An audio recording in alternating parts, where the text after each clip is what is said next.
আব্বু কি কাজ করতেছেন? ভুট্টা ভাঙছে। ভুট্টার ফলন হচ্ছে কেমন এবার? ভুট্টা তো 10 কেজি করে হয় কাটাই। এই ভুট্টার মোতা কি ভালো হয়েছে? মোটামুটি ভালো হয়েছে। কতটুকুন জমিতে লাগানো হলো এবার ভুট্টা আব্বু? আমাকে 10 কাঠা জমিতে আছে। এখন দাম কেমন ভুট্টার? সেই শুনলে 1100 টাকা করে নিচ্ছি। 1100 টাকা হলে কি ফলটা হবে না? এতে খরচ কম আছে। এই জায়গায় ফলতাম 22,000-23,000-25,000 এরকম হবে। এরকম ফল হলে তো 2.5 মণ করে হইতো। আর একটা ফলের ওজন কেমন হবে না? হাতে যে ফল একটু উঁচু করে দেখান। 500 গ্রাম করে হবে। 500? ও তবে এই যে ভুট্টা দেখো কতদিন আগে লাগানো হয়েছিল এটা? এইটা তো 500 ওভারই যাবে না। হাতে যেটা সে তো ফলন আলহামদুলিল্লাহ ভালো হয়েছে না? ভালো। কতদিন আগে লাগানো ছিল এই ভুট্টা গুলো? 11 মাস লাগালে।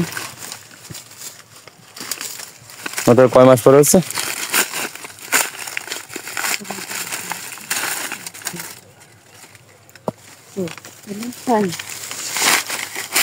আবার তাহলে তো 6 মাসে ফসল না? তা ভুট্টা তো অন্য ফসলের সাথে কি কষ্ট কম? অন্য ফসলে কষ্ট কম আছে। এখন ভুট্টা লাগাইলেন কত হাতের মাথায় মাথায় একটা গাছ দিলেন এটা? 12 ইঞ্চি আর 23 ইঞ্চি মাথায় লাগানো। দর্শক দেখতে পাচ্ছেন আমার আব্বু কিন্তু ভুট্টা হারভেস্ট করতেছে, আর ভুট্টা মাশাআল্লাহ কিন্তু খুব সুন্দর ফলন হয়েছে। আশা করা যায় আমরা এক কাটা জমিতে 2 মণের অধিক তো পাবো আব্বা। হ্যাঁ, 2 মণ অধিক। একটা গাছে কয়টা ফলন হয় আব্বা?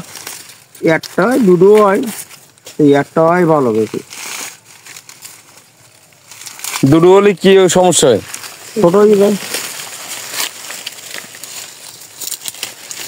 দর্শক দেখুন এখানে আব্বুর হাতে একটা মুসা, যদি ওই ছোট মুসা, আর এবারে একটা মুসা দেখেন, এরকম মুসা যদি হয় প্রত্যেক গাছে তাহলে কিন্তু সেটা 3 মণের অধিক ফলন হবে, সেরকম বলতেছিল আব্বু।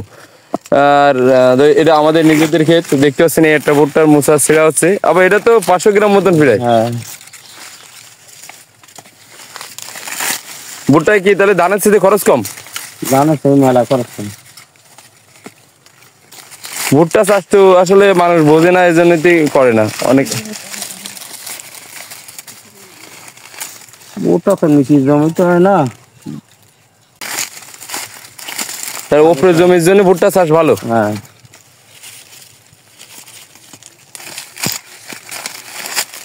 একটা করে ফলন দেখতে পাচ্ছেন, কত বড় বড় ফলন। যে প্রত্যেকটা ফল সিল্ট হতে বেশি সময় লাগে না। আর বাঙালি সব মেশিন ভাঙবো, তার মেশিন দিয়ে দেবেন।